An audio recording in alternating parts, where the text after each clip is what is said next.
You're watching Eye on Africa. I'm James Creedon. These are our headlines this evening. In South Africa, 3 government ministers have been freed after being taken hostage during a highly tense meeting with anti-apartheid veterans. Police have arrested 56 people who will likely face charges of kidnapping. More on that coming up.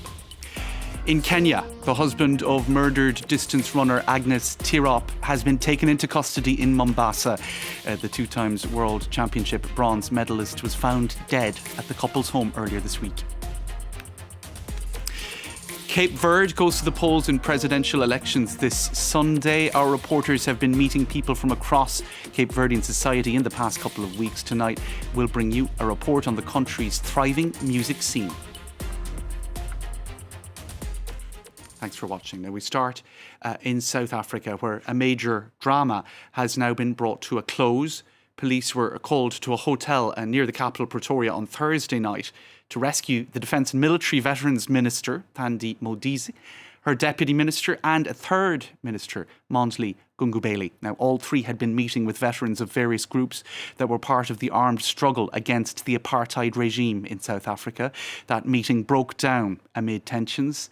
The ministers were prevented from leaving. Police tried negotiating with the hostage takers, and when that failed, they resorted to what they called a tactical approach that successfully rescued the hostages. Let's take a listen to what those ministers said on being released.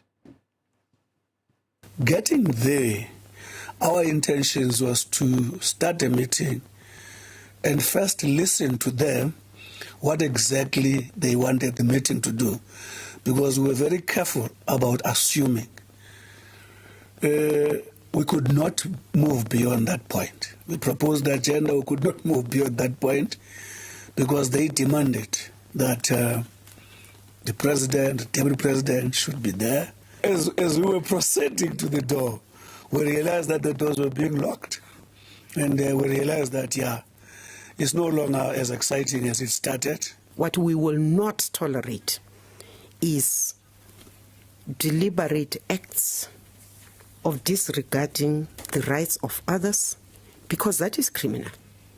And when the police came in there, they were not dealing with anything else but the violation of other people's rights. And after that incident, a spokesperson for the Liberation Struggle War Veterans Group said members had not held anyone hostage, but had told the ministers not to leave until they agreed to get them a meeting with the Deputy President. Veterans are seeking cash payouts, housing and medical benefits for their service during the fight for democracy in South Africa more than 25 years ago. Now, the husband of a Kenyan distance running star, Agnes Tirop, has been arrested and is now being held in custody. Emmanuel Rotich was detained in the coastal city of Mombasa. He had fled from the couple's home in Iten in Western Kenya, where he is suspected of having committed the offence. Our reporter Bastien Renouy has more. Graham Rotich was arrested in Mombasa at 9 p.m. on Thursday night after a nationwide manhunt. The police said that he was arrested after crashing his car into a truck during a car chase and after escaping a first arrest attempt at 460 kilometers from Mombasa. According to the police, he was trying to flee the country when he was arrested. He's now the main suspect in this murder case because, according to the police, he made a tearful call to his family saying that he had done something terrible after the discovery of Agnes Tirop's body. He's now being questioned in a police station in Mombasa and he is charged with a murder case. This happened after President Kenyatta said that the nation had lost a Kenyan hero and that he ordered police to find Agnes Tirop's killer. It's a big shock here in Kenya.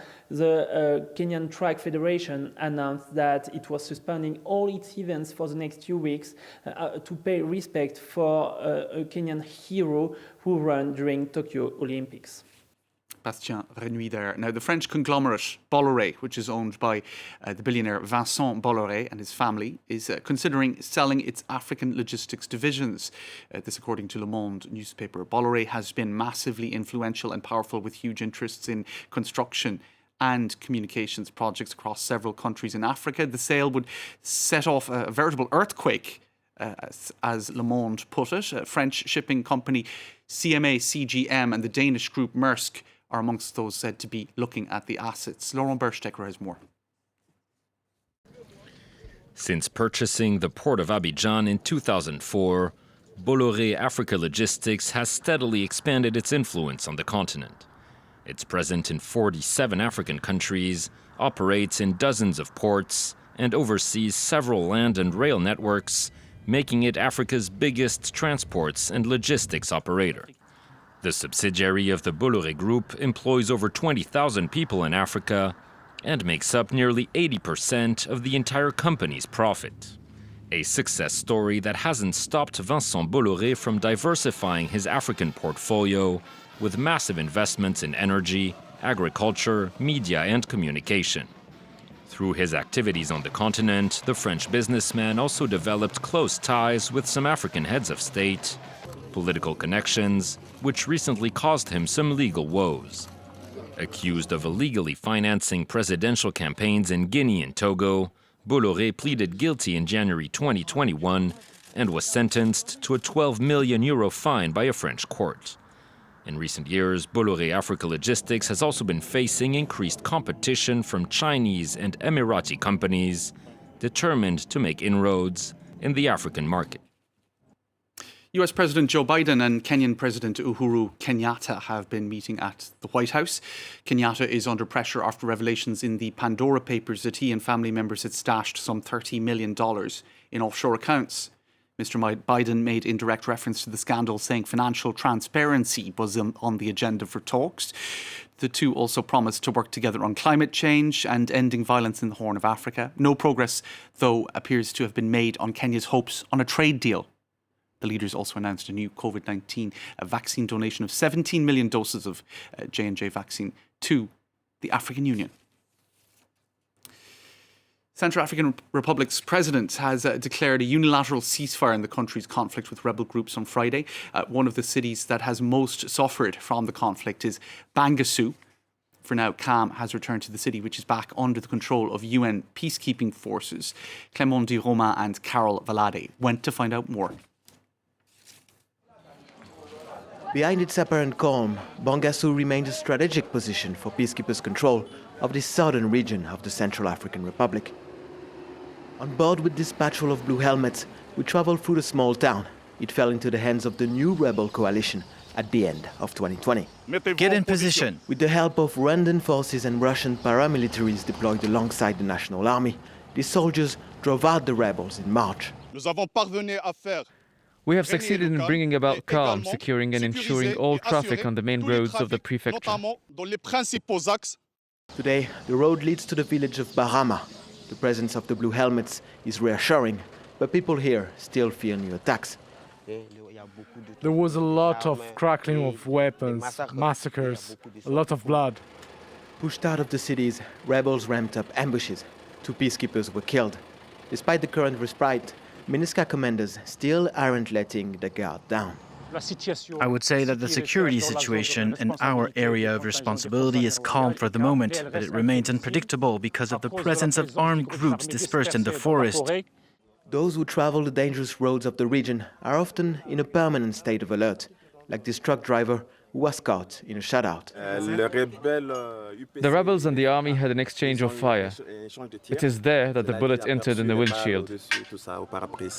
Dozens of trucks have been stranded at the bus stop for months.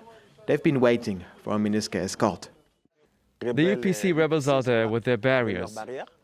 Often they hold us up. They hit me. They beat me up. There were 5 or 6 of us in that truck. We all went through these things. There has been a fragile return of state authority. Just like last year, most of the territory was controlled by armed groups.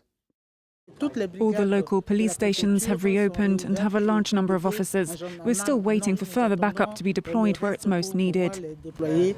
Those reinforcements will only be deployed with the support of MINUSCA. In Bangassou, everyone feels the arrival of the dry season, when it's easier for armed groups to operate. Now, Cape Verde is voting in presidential elections this Sunday. We'll be keeping a close eye on that here on France 24. Now, in the run-up to those elections, our reporters have been crisscrossing the country, meeting Cape Verdean society. Tonight, we focus on the country's flourishing music scene. Sarah Sacco and William de Lesseux sent us this report from Praia. In her working-class neighbourhood of Safende, Indira has quite the following. It all started with a simple amateur video that went viral, a performance that propelled her to stardom. Wherever I go, they stop me, talking to me, they sing. They call me Gato Loja, which is the name of the first song I released.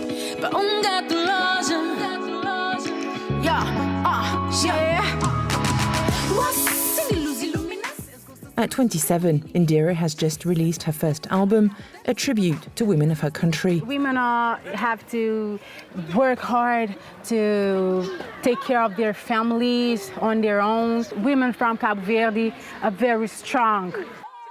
She hasn't travelled outside Cape Verde yet, but dreams of singing around the world.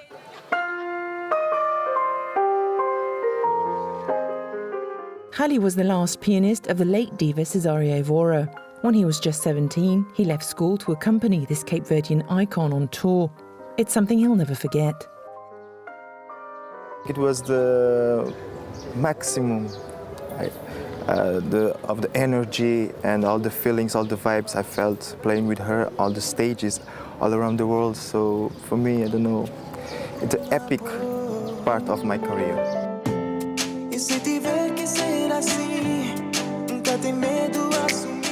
The 29-year-old musician struggled to leave tradition behind to explore his own sound. I couldn't know what's my identity. So what I'm gonna do with all these I learned. And now I want to mix it up. Despite his talent, the gifted pianist keeps a cool head and in the future hopes to get into a famous American music school. All right, that brings us to the end of tonight's Eye on Africa. It was produced by Anna Kowalska. Thanks to her and all the team. Thank you at home for watching. Good night.